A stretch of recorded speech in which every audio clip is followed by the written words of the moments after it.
Hello viewers, welcome to Accent TV. Today we are going to discuss what is the inner causal state and what does it comprise of. Please don't forget to subscribe to our channel and smash that like button.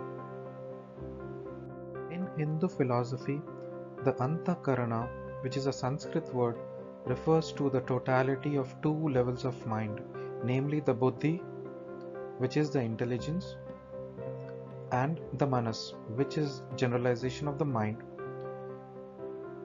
The Antakarana is made up of four parts. The Ahamkara or the ego identifies the Atman with the body as the I. The Buddhi or the intellect controls the decision making. The Manas, which is the actual mind, controls the will or resolution. The Chitta or the memory deals with remembering and forgetting. What elements are these four parts of the inner cause related to, and how are they divided in the body? The Ahamkara or the ego is the earth element and it goes from the navel to the coccyx. The Buddhi or the intellect is made up of the fire element and goes from the throat to the heart.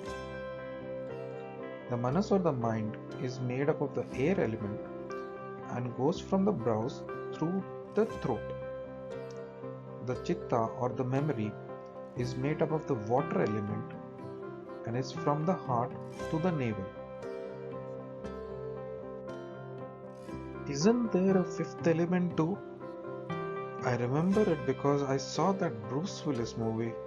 For those who might not remember, there was a movie called The Fifth Element starring Bruce Willis and Mila Jovovich, which is about a cab driver who goes in search of a cosmic weapon. Needless to say, there is definitely a fifth element, but no, it's not a human that can defeat evil, but it's an element called Akash or space that encapsulates all the other elements.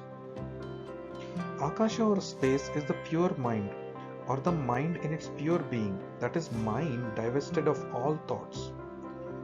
It is the ether of the mind corresponding to the expanse of the mind without being crowded by thoughts. When a person wakes up from sleep, the head is raised and there is a light of awareness.